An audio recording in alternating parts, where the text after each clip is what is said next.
The Western Philosophy with Durant. Chapter 5. Section 7.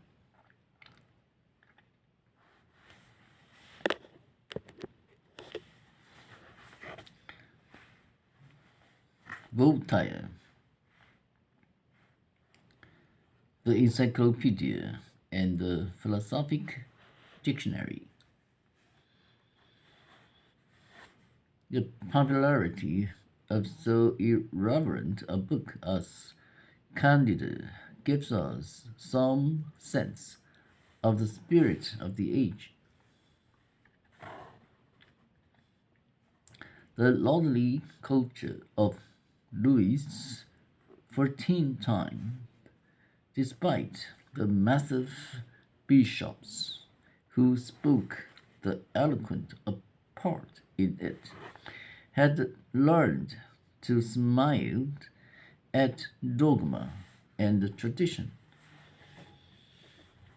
The failure of the Reformation to capture France had left for Frenchmen no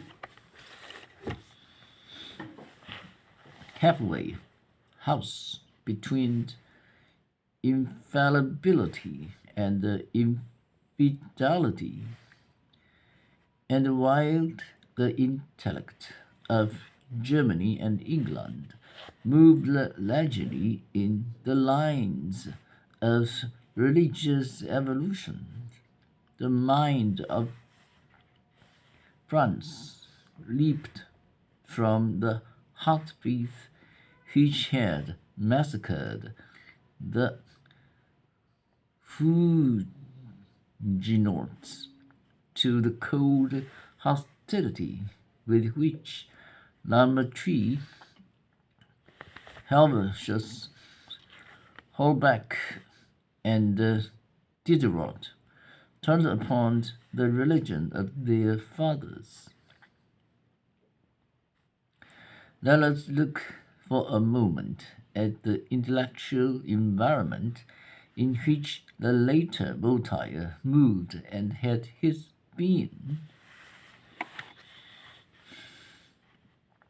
Lamartine, 1709–51, was an army physician who had lost his post by writing a natural history of the soul, and had won exile by a work called Man, a Machine. He had taken refuge at the court of Frederick, who was himself something of an advanced thinker and was resolved to have the very latest culture from Paris. Lamartine took up the idea of mechanism, where the frightened Descartes, like a boy who has burned his fingers, had dropped it, and announced boldly that all the world, not expecting man, not accepting man, was a machine. The soul is material, and matter is soulful.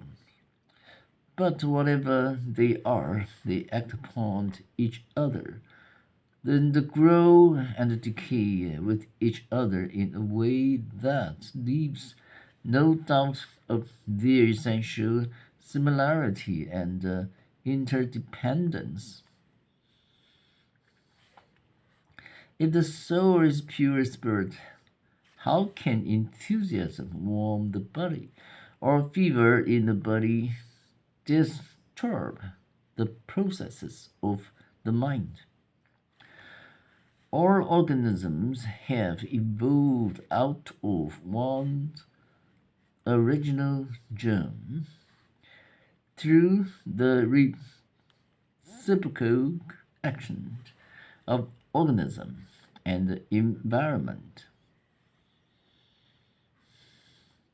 The reason why animals have intelligence and plants none is that animals move about for their food, while plants take what comes to them.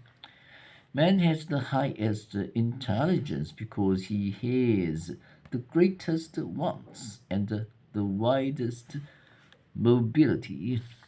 Beings without wants are also without mind. Durant was exiled for these opinions.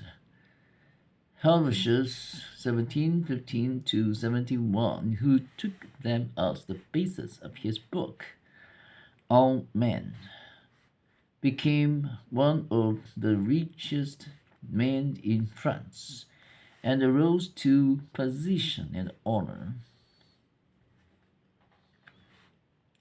Here we have the ethic, as in Lamartine, the metaphysic of atheism. All action is dictated by egoism, self love. Even the hero follows the feeling which for him is associated with the greatest pleasure. And the virtue is egoism, furnished with a spyglass. Conscience is not the voice of God, but the fear of the police.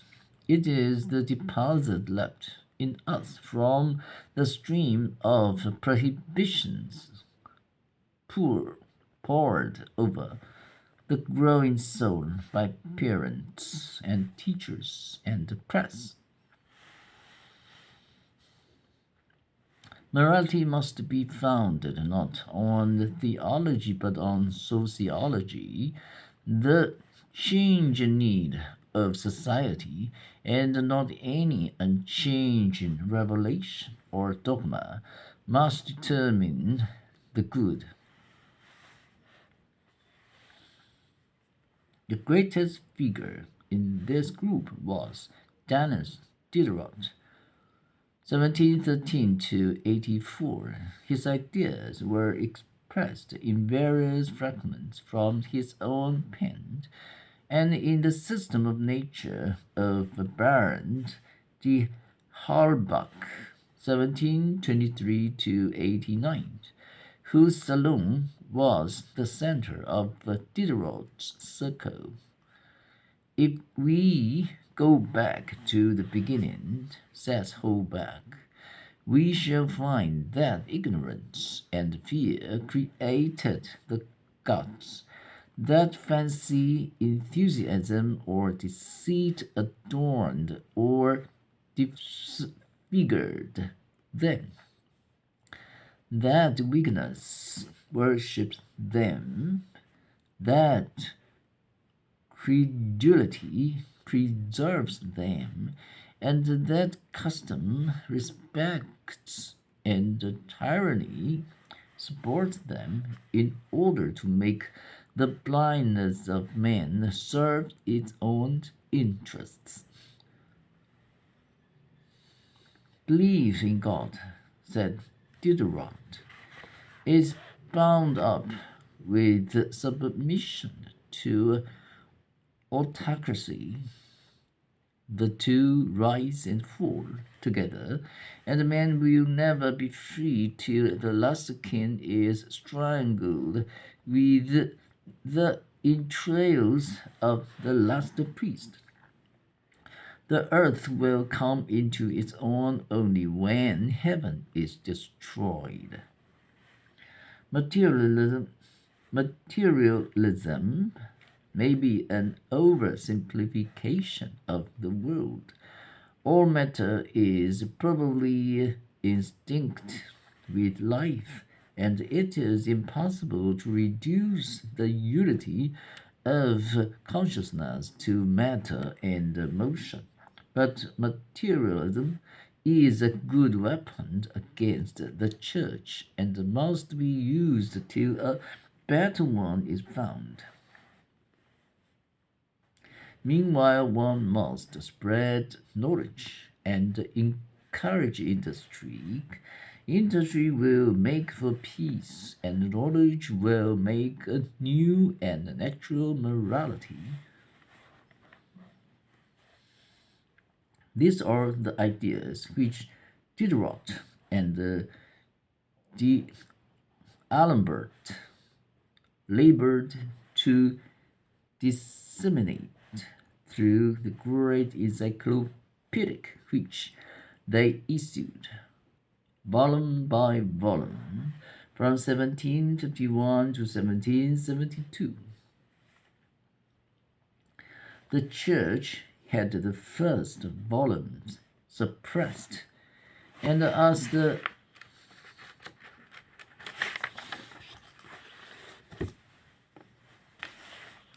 opposition increased, Diderot comrades abandoned him, but he worked on angrily, invigorated by his rage. I know nothing so indecent, he said, as these vague declamations of the theologians against the reason. To hear them, one would suppose that man could not enter into the bosom of Christianity except as a herd of cattle enters a stable. It was, as Pine put it, the age of reason. This man never doubted that the intellect was the ultimate human test of all truth and all good. Let reason be freed, they said, and it would in a few generations build utopia. Diderot did not suspect that the erotic and the neurotic Jean-Jacques Rousseau, 1712 to 78, whom he had just introduced to Paris, was carrying in his head or in his heart the seeds of a revolution against this enthronement of reason, a revolution which, armed with the impressive obscurities of Immanuel Kant, would soon capture every citadel of philosophy. Naturally enough, Voltaire, who was interested in everything and had a hand in every fight, was caught up for a time in the circle of the encyclopedists. They were glad to call him their leader, and he was not averse to their incense, though some of their ideas needed a little pruning. They asked him to write articles for their great undertaking, and he responded with a facility and fertility which delighted them. When he had finished this work, he set about making an encyclopedia of his own, which he called a philosophic dictionary. With unprecedented audacity, he took subject after subject, as the alphabet suggested them, and poured out under each heading part of his exhaustible resources of knowledge and wisdom.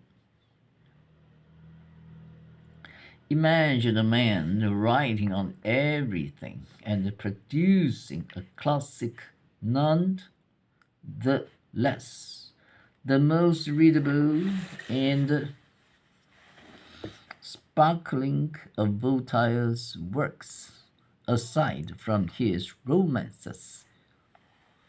Every article a model of brevity, clarity, and wit. Some men can be prolix. In one small volume, Voltaire is terse through 100. Here at last Voltaire proves that he is a philosopher. He begins, like Bacon, Descartes, and Locke, and all the moderns, with doubt and a supposedly clean slate. I have taken as my patron Saint Thomas of Didymus, who always insisted on an examination with his own hands. He thanks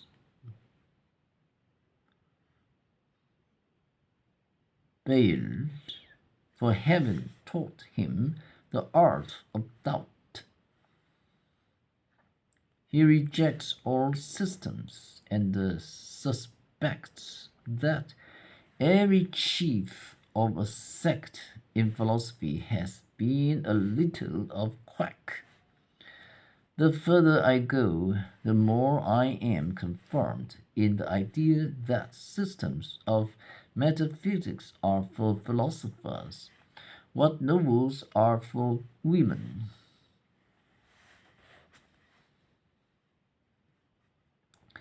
It is only charlatans who are certain. We know nothing of first principles. It is truly extravagant to define God, angels, and minds, and to know precisely why God formed the world, when we do not know why we move our arms at will. Doubt is not a very agreeable state, but certainly is a ridiculous one. But certainty is a ridiculous one. I do not know how I was made and how I was born. I did not know at all, during a quarter of my life, the causes of what I saw, or heard, or felt. I have seen that which is called matter, both as the star Sirius and as the smallest atom, which can be perceived with the microscope, and I do not know what this matter is. He tells a story of the good Brahman who says, I wish I had never been born. Why so? Said I. Because, he replied, I have been studying this 40 years, and I find that it has been so much time lost. I believe that I am composed of matter, but I have never been able to satisfy myself what it is that produces thoughts. I am even ignorant whether my understanding is a simple faculty like that of walking or digesting, or is I think with my head in the same manner as I take hold of a thing with my hands. I talk a great deal, and when I have done speaking, I remain confounded and ashamed of what I have said. The same day I had a conversation with an old woman, his neighbor. I asked her if she had ever been unhappy for not understanding how her soul was made. She did not even comprehend my question. He had not, for the briefest moment in her life, had a thought about these subjects with which the good Brahman had so tormented himself. She believed in the bottom of her heart in the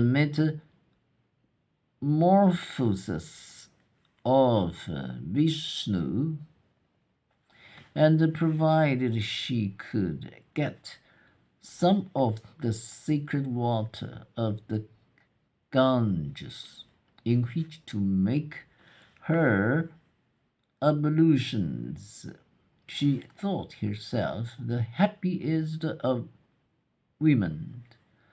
Struck with the happiness of this poor creature, I returned to my philosopher, whom I thus addressed.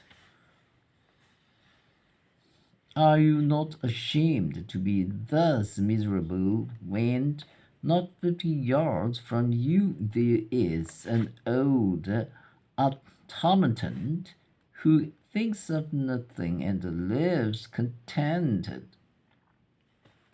You are right, he replied. I have said to myself 1,000 times that I should be happy if I were but as ignorant as my old neighbor, and yet it is happiness which I do not desire.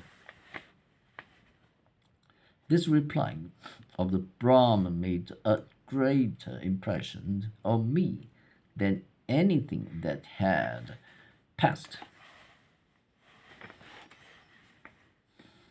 Even if philosophy should end in the total doubt of Montaigne's Qui sais je, it is man's greatest adventure and his noblest. Let us learn to be content with modest advances in knowledge, rather than be forever weaving new systems out of our mendacious imagination.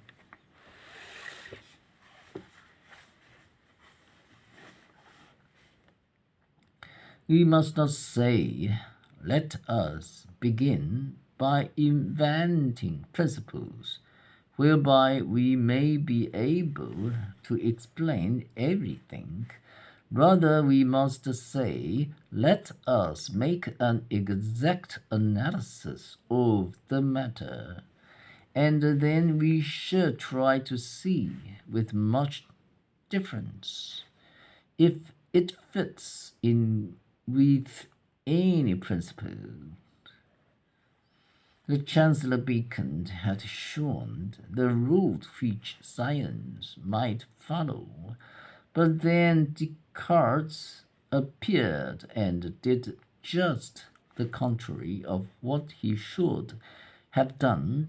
Instead of studying nature, he wished to divine her. This best of mathematicians made only romances in philosophy. It is given us to calculate, to weight, to measure, to observe. This is natural philosophy, almost all the rest in chimera. Section 8. Icrasus, live farm,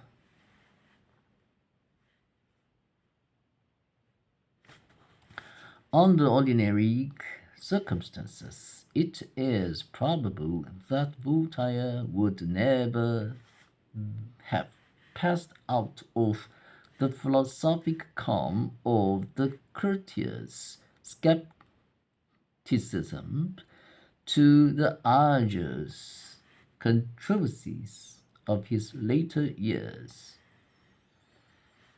The aristocratic circles in which he moved agreed so readily with his point of view that there was no incentive to polemics. Even the priests smiled with him over the difficulties of the faith, and cardinals considered whether after all they might not yet make him into a good Capuchin. What were the events that turned him from the polite persiflage of agnosticism to a bitter anti-clericalism which admits no compromise, but waged relentless war to crush the infamy of ecclesiasticism.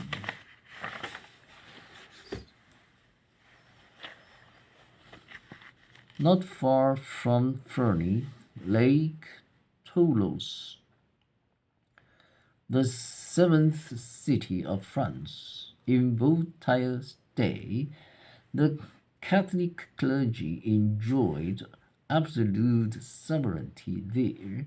The city commemorated with frescoes the revocation of the Edict of Nantes, an edict which had given freedom of worship to Protestants, and celebrated as a great feast the day of the massacre of Saint Bartholomew. No Protestant in Toulouse could be a lawyer or a physician or an apothecary or a grocer or a bookseller or a printer, nor could a Catholic keep a Protestant servant or clerk. In 1748, a woman had been fined 3,000 francs for using a Protestant midwife. Now it happened that Jean Gallas, a Protestant of Toulouse, had a daughter who became a Catholic, and a son who hanged himself, presumably because of disappointment in business. There was a law in Toulouse that every suicide should be placed next on a hurdle with face down, drawn thus through the streets, and then hanged on a gibbet. The father, to avert this, asked his relatives and his friends to testify to a natural death. In consequence, rumor began to talk of murder and to hint that the father had killed the son to prevent his imminent conversion to Catholicism.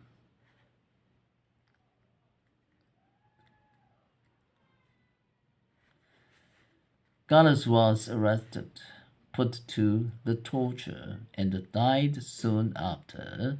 1761, his family ruined and hunted fled to Ferney and sought the aid of Voltaire. He took them into his home, comforted them, and marveled at the story of medieval persecution which they told. About the same time, 1762, came the death of Elizabeth's servants. Again, rumor charged that she had been pushed into a well just as she was about to announce her conversion to Catholicism. That a timid minority of Protestants would hardly dare to behave in this way was a rational consideration, and therefore out of the purview of rumor. In 1765, a young man by the name of Labarre, aged 16, was arrested on the charge of having mutilated crucifixes. Subjected to torture, he confessed his guilt.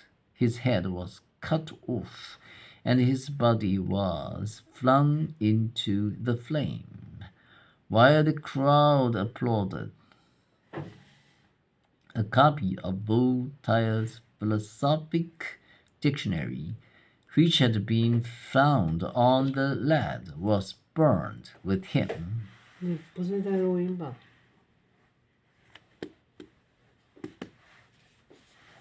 For almost the first time in his life, Voltaire became a thoroughly serious man.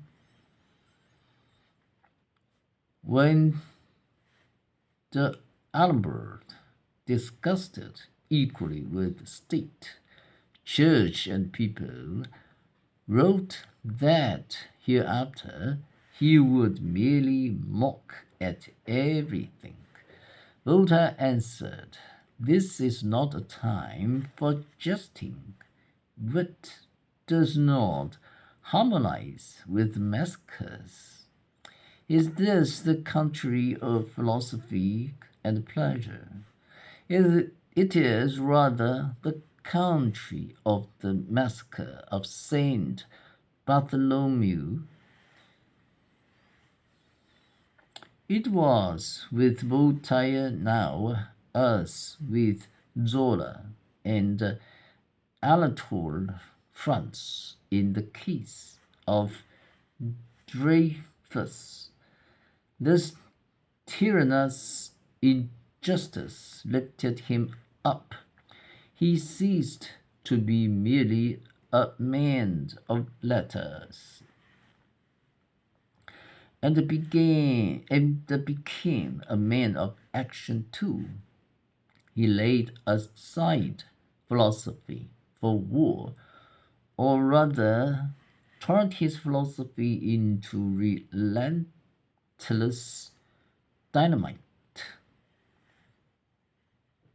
During this time, not a smile escaped me without my reproaching myself for it as for crime. It was now that he adopted his famous motto, "Ecrasis et infame," and stirred the soul of France against the abuses of the church. He began to pour forth such intellectual fire and brimstone as melted Mithras and Sceptres, broke the power of the priesthood in France, and helped to overthrow a throne. He sent out a call to his friends and followers, summoning them to battle. Come, brave Durant, intrepid the bird, ally yourselves, overwhelm the fanatics and the trick knaves, destroy the